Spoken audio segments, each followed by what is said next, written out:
For a beautiful smile, the life of Riley for laughs. Teal, T-E-E-L, Teal, the amazing liquid dentifrice. That's it, T-E-E-L.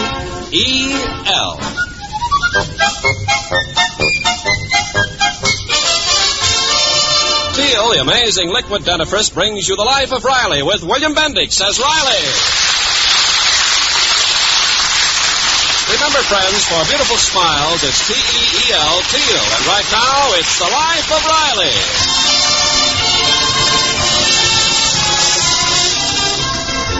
The other day, our hero, Chester A. Riley, tried to prove to his wife that he was still as athletic as ever.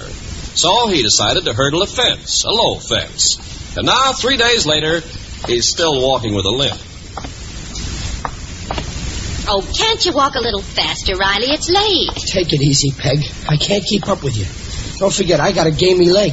Well, it serves you right, jumping over fences at your age. What do you mean, my age? I'm only 38. 38? You mean 40. Oh, okay, but if I'm 40, that makes you 37 instead of 35, like you tell people. All right, you're only 38. Now, come on, try to walk a little faster. How can I walk faster when I'm limping like this? Gee whiz, you'd think a wife would show a little sympathy. This might be serious. Well, then why not go see a doctor? I've been telling you that for the last 3 days. Oh, no, nothing doing. I ain't throwing out my hard-earned money on doctors. Remember that doctor I went to 3 years ago? Gave me an examination from head to foot. My lungs, my heart, my eyes, everything. And in the end, what did he tell me? I ain't got no illness. Well, what's wrong with that? When I pay out good money to doctors, I want to get something for it. Oh, that's ridiculous. $10 he charged, and he had the nerve to ask for it right after the examination. Didn't trust me. Happened more than 3 years ago, but I'll never forget it. Not trusting me. As for that, I got a good mind not to pay him.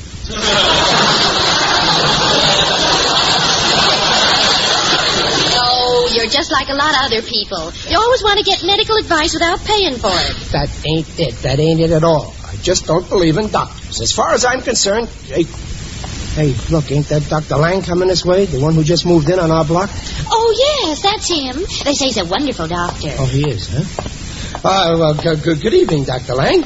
Oh, good evening, Mr. Riley, Mrs. Riley. Lovely night. Oh, yes, isn't it? Yes, well, good night. Oh, by the way, Doctor... there was something I wanted to ask you. Yes?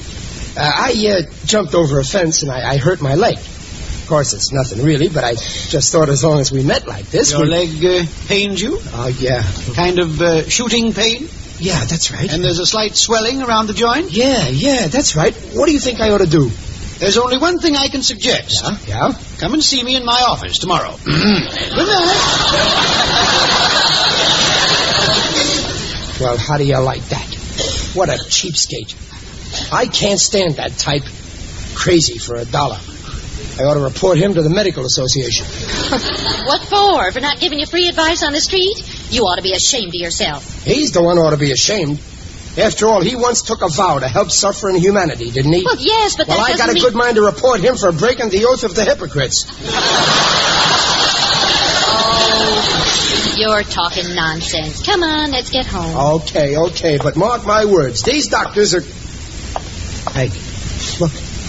What now? Look, outside our house, there's been an accident. Look at that wrecked car. Oh, that's not a wreck. That's Simon Vanderhopper's jalopy. He and Babs had a date tonight. I thought I told you I don't want that no-good loafer going around with Babs. Oh, Riley, Simon's a nice boy. Some boy. 21 years old, and he still chews bubble gum. So what if he likes bubble gum? Well, he don't have to keep mooching it from me. And he's not a loafer. He's still studying. He's taken up entomology. Enter what? Entomology. He's studying all about insects. Oh, so that accounts for the ants I seen last night. He's got to stop doing his homework in our kitchen. And I tell you, he's got to stop seeing our beds. Now, be sensible. Suppose Babs does like Simon a little. That isn't a catastrophe. Well, that's what you say. You once started off liking me a little, and now we're married. What are you talking about? Do you know what catastrophe means? That's beside the point. Once and for all... Hey, they're not on the porch. Look. Well, they're probably in the house. That's just it. Simon's in the house with Babs alone. Well, suppose they are alone. What of it? I can see you've never been a boy.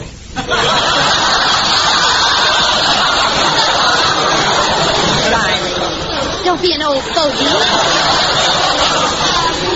Why, when you were courting me, my father left us alone in the living room because he understood young people. He saw eye to eye with the younger generation. Listen, the only time I ever saw eye to eye with your father was through a keyhole.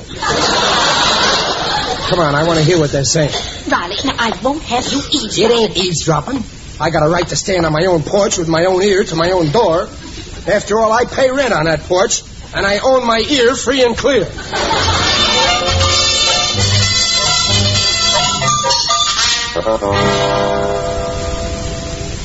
Gosh, Dad.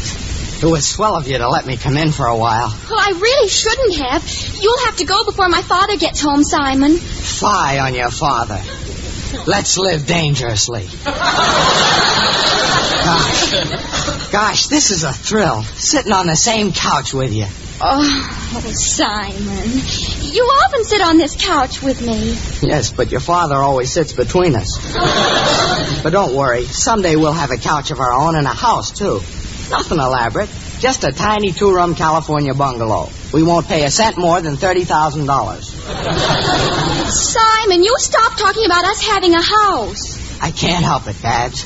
I love you. I love you madly. Oh, don't be a drip. It's true. I can't stand it any longer. I think of you day and night.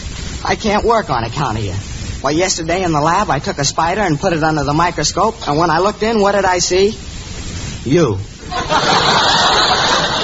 Simon, you really have to go now. Well, first you must kiss me. Kiss me wildly, passionately. Right here, on my forehead. For heaven's sake, Simon, what's gotten into you? That's the way I am, Babs. Don't let my appearance fool you. On the surface, I'm like a quiet lake, smooth and calm. But I got a terrific undertow. I love you. I love you madly. All right, Simon, save it for next time. You go home now. Oh, all right. But first, I want to feel 2 arms around my neck and... Oh, you want 2 arms around your neck, do you? Mr. Riley, you're choking me. Daddy! Riley, leave Simon alone. Simon, get out of this house. Oh, gosh, what did I do? Oh, Daddy, why do you always make a scene when Simon's here? I told you 1,000 times I don't want you hanging around with this couch slouch. Give me a chance, Mr. Riley. Let me stay, and I'll never sit next to Babs on the couch again. Well... No, we'll sit on the love seat. Simon, out. Go on now. Please, Riley. But Mr. Riley, I love Babs. I want to give her my name. I want to marry her. Peg, do you hear that? He admits it. He wants to take our little Babs away from us. And call her Vanderhopper yet. Oh, no, Mr. Riley, don't look at it like that. When I marry Babs, you won't lose a daughter. You'll gain a son. Because I'll move in.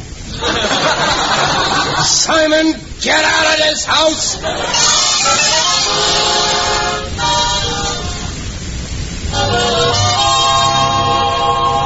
But, Daddy, I promised Simon. Babs, I said you can't see Simon, and that's final. My head's made up. Now, stop pestering me. This leg of mine's giving me enough trouble. Oh, Riley, I got to go to that meeting now. Here's another hot compress. Oh, thanks, Dumpling. Won't do any good, though. Well, then, for heaven's sake, see a doctor. Oh, no doctors. I'm letting nature cure me. Nature is the best doctor. Besides, nature don't send you a bill. Daddy, please let me go. Simon got 2 tickets for the football game tonight, and they're so hard to get. Oh, so it's a football game, huh? That settles it. No daughter of mine is going to go to no football game. I've seen what goes on at those games. There's more huddles in the grandstand than on the field. I think you're unfair. Unfair? Me? Nobody can say I'm undemocratic. I say you can't go. But I'm willing to have your mother vote, too. It's up to you, Peg. I think she ought to go with Simon. In that case, I got only one alternative. I'm using my veto.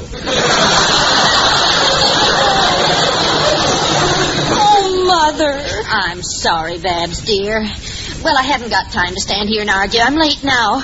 You'll have to settle this with your father. Good night. I'll try not to be late. All right. Daddy? No. If it was any boy except Simon, Oh, you're mean. Babs, darling. I'm only doing this for you. It ain't easy to be a father. Ask your mother. You see, a father is like a dentist. He may hurt you when he pulls a tooth, but it's for your own good. And that's why I don't want you going around with a cavity like Simon. Oh, that's Simon now. What'll I tell him? Nothing. I'll do all the telling. You sit there. Oh, good evening, Mr. Riley. Good night, Simon. Wait. I just came to tell Babs I can't take her out tonight. You what? What do you mean by breaking a date with my daughter? Simon, you can't take me? No, I gotta go out with my uncle. He just got into town. He's out in the car. Oh, go on. Go with your uncle. Babs don't want you anyway. Simon, my boy, I couldn't help overhearing. I didn't know you had a date tonight. Now, I won't have you breaking it on my account. Don't worry. He ain't. He's breaking it on my account. Uncle, this is Mr. Riley, and this is Miss Riley, and this is my uncle, Dr. Lucius Vanderhopper. Well, how do you do, Miss Riley? How do you do? Delighted to know you, sir. Did you say, doctor? Yes. Oh, of course. Well, I'm glad to know you, Doctor. Am I happy to meet you? Well, thank you, sir. Now, may I offer a bit of advice? Advice for free? Well, it's this way. You see, I was just about to suggest that Simon forget about me and keep his date with your charming daughter. But, Uncle, Mr. Riley won't let me take Babs out. Simon, darling, where do you hear these rumors? I insist you take my daughter, and you can leave your doctor here with me. But, Daddy, you said You've got to stop listening to what I say, honey. Now listen to what I say. Get your coat. You mustn't keep our sweet Simon waiting. Come right in, Doctor. Oh, no, I wouldn't think of imposing. The youngsters can drop me at my hotel. As a matter of fact, I've got a talk to prepare for the convention tomorrow. Oh, you talk too, Doctor?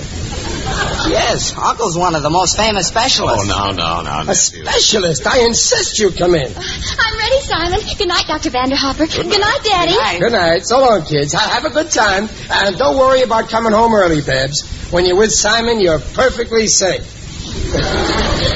Now, come on in, Doc. Here, let me have your bag. Well, I don't know, Mr. Of course, Riley. if you think it'll be too boring for you. Oh, no, not at all. I'm sure we can find something in common to talk about. Ah, you bet. When it comes to talking about something common, I'm your man.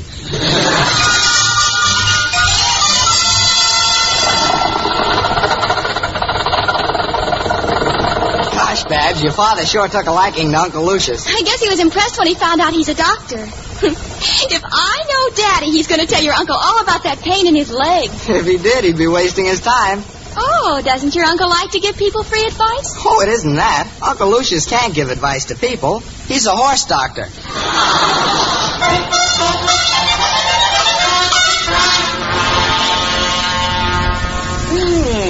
Cozy little place you have here, Mr. Riley. Well, thanks, Doctor. Yeah, it was chilly outside. Oh, well, maybe you care for a little drink, huh? Just a nip? Huh? I don't mind if I do. Yeah. Cocoa or milk? Oh, I won't trouble you. Well, make yourself at home. Here, let me have your coat. I'll hang it in the closet. Thank you. Your hat? Oh, yes. And your bag. I might as well put that in the closet, too. Here you are. Oh, watch you don't drop it. I've got all my medicine and instruments in there. Oh, you have? Well, in that case, we better take it into the living room. After you, Doctor.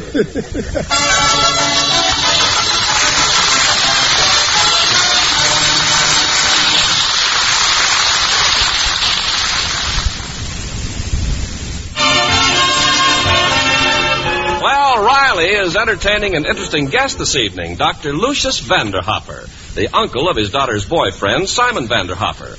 And K.G. Riley hopes before the evening is over to get some free medical advice for pain in his leg. Unfortunately, our clever hero is unaware of one important fact. Dr. Vanderhopper happens to be a horse doctor. Yes, sir, Doctor. I got a pretty important job in that plant, even if I do say so myself. My boss, Mr. Stevenson, says they can't build those planes without me. That's very interesting. Well, it's getting late. Yeah, right through the war I turned out them planes practically single-handed. Why, if it hadn't been for me, you know what would have happened? American pilots would have been flying over Berlin without any planes. I hope I ain't boring you. Oh, no. Well, I'll be running along. Oh, no, don't go yet. I've been talking about my profession. Now I ought to give you a chance to talk about your racket. Well, Speaking about medicine, I know of an interesting case that you might find interesting. This case, I heard about it through a friend of mine, see? And, well, it began with a terrific pain in the right leg. Right here, below the knee. See, it's swollen, too. Sounds like rheumatism. Rheumatism? Unless there's a history of a blow. Yeah, well, that's it. The leg got hurt jumping over a high fence. Oh, frisky creature, huh? Oh, yeah. Kind of frisky, I guess. Well, you never can tell what that type will do. If you get too close to them, they're liable to kick you in the face. Well, this creature ain't that frisky. Interesting case, huh? But I guess there's a cure for it, huh? What did you say, Doc? Nothing. Oh, well, I don't want you to think that I'm trying to get free advice. Oh, no, don't worry about that. People try it every day, but I can smell a chiseler a mile off. I guess I'll open a window. It's getting a little stuffy in here. Mr. Riley, about that case you mentioned. Yes. It's obviously a muscular strain. Yeah? As a matter of fact, that's my specialty. I'd like to have a look at that leg. Oh, I don't think that's possible. You see, my friend, he can't afford it. He's already spent a fortune on doctors. Oh, well, in that case, I wouldn't think of charging a fee. No fee? Well, gee, that's swell of you. No fee. Well, no wonder you're such a successful doctor. Hand me my bag, please. Yeah, here it is. Lucky for me you had it with you. Now, first, here's a bottle of my specially prepared liniment. Have your friend apply that to the leg 3 times daily.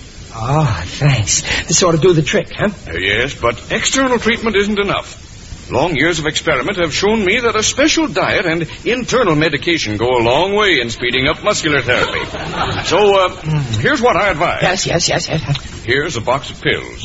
One to be given after each feeding. I got you. But the most important thing is diet. I'll just jot it down here. Yeah, go ahead. It's a very simple diet, but it must be followed scrupulously. There you are. Oh, thanks, Doctor, thanks. I appreciate this, especially the part about no fee. Believe me, I'm going to recommend you to all my friends. Oh, forget it. I'm sure this will fix the leg up. Yes, as a matter of fact, I had a similar case last week in Chicago. Well, as you were saying, Doc, it's getting late. Here's your bag. Good night.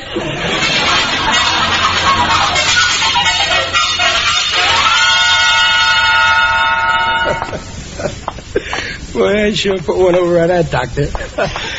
Kind of feel sorry for the old boy. Well, it's like the old saying, the doctor's the last one to get paid. Correction. The doctor's not always the last. Who's that? It is I, Digby Odell, the friendly undertaker. Greetings, Riley. You're looking fine. Very natural. Oh, thanks, Digger. I feel great. Glad to see you anyway. What are you doing around here, Digger? Oh, I'm on my way to see a movie. I hear it's superb. What movie is that? Nobody lives forever. Yeah. It's about gangsters. Oh, it is? Goody. I'm very fond of gangster pictures. Bogart tangling with Alan Ladd. Bogart mangling Sidney Greenstreet. Bogart strangling Peter Lorre. I adore Humphrey. He's so gay. Would you care to join me, Riley? No, I gotta get home. I just came out to get some stuff for a diet the doctor gave me. You see, I got a sprain in my leg. A diet for a sprain? Yeah, I got it all written down here. Here it is, right here. Let me see. Yeah. A doctor recommended this? He must be a quack. Quack? Honest? You think he's giving me the business? Judging by this, he's giving me the business. Yeah, but this guy's a great doctor, a specialist. You're like a lot of people, prejudiced against doctors. Oh, not I. Some of my best friends are doctors, believe me. But take my advice. Look into this diet very carefully before you go farther. No, I know what I'm doing. But Riley... I'm going to try it. Very well. Have it your way. But if you do, someday your epitaph may read something like this. Here lies Riley, who went on a diet. He kept shouting, I'll try it. Now he's lying here, quiet. Well, cheerio. I'd better be shoveling off.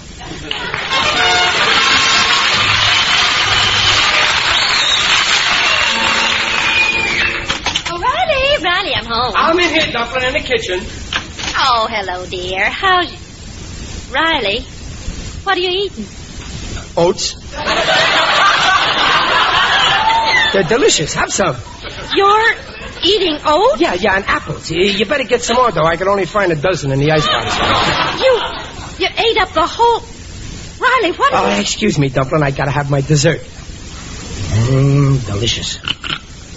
What are you eating now? Lump of sugar. I gotta eat one lump an hour.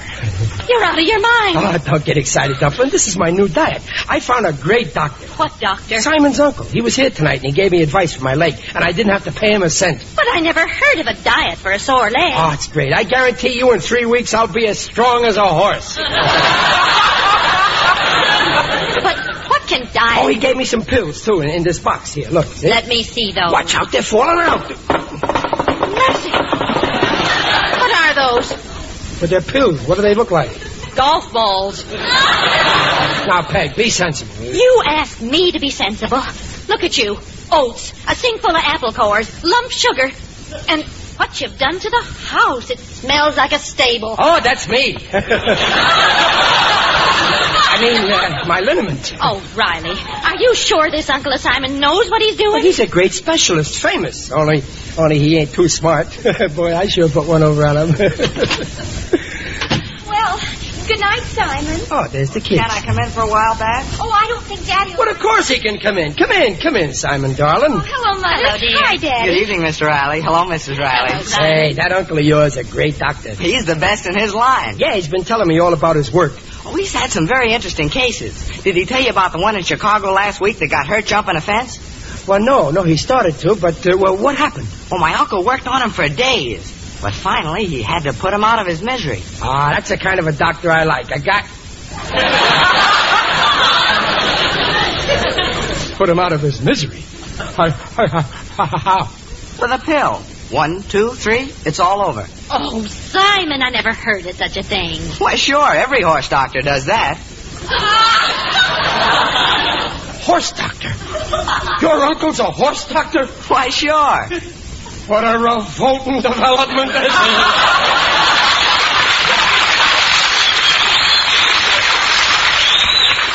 Why, Daddy, didn't you know? A horse doctor? Oh, Riley, and you thought you were smart. Eating oats. Oh. Well, I thought it wasn't my... How could I... Simon, get out of this stable! Gee, what did I do? Get out before I... Holy smoke, I almost forgot I got a phone.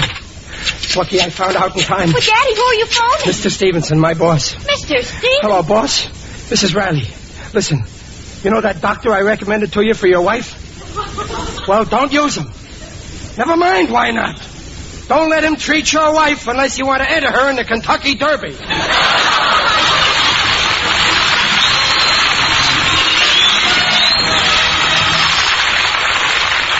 Rileys will be back in half a minute. Sore gums mean one thing. You must avoid further gum irritation. Change from toothpaste or powder to Teal, the non-abrasive liquid dentifrice.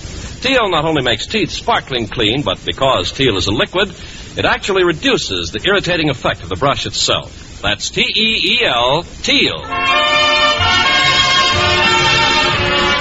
Yeah, Peg, I learned my lesson. Next time I want medical advice, I'm going to pay for it. After all, doctors got to live. Well, now you're showing some sense for a change. Yeah, what's more, I'm going to pay up all our doctor bills that are outstanding, too.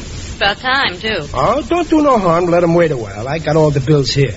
Let's see. Dr. Jubilera, December 1945, $28. Oh, that was for Junior's tonsils. Oh, yeah. Here's another. August 1943, $6. Oh, that was when you swallowed that fishbone. Oh, yeah. Here's one. June 1930, Dr. Bernstein, balance $12. What's that for? Oh, that was when Babs was born. What? Peg, you realize what this means? We still don't own Babs outright. Procter & Gamble, makers of Teal, the amazing liquid dentifrice, invite you to be their guests next week to hear The Life of Riley with William Bendix as Riley. The Life of Riley is produced for Teal by Irving Brecker and is directed by Don Bernard. The script is by Reuben Ship and Alan Lipscott. Music by Lou Kozloff.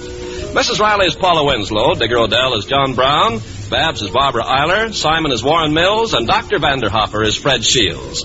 This is Ken Carpenter on behalf of Teal, inviting you to listen again next week to The Life of Riley. And remember, for lovely smiles, it's T-E-E-L, Teal. Teal, the amazing liquid dentifrice, protects teeth beautifully.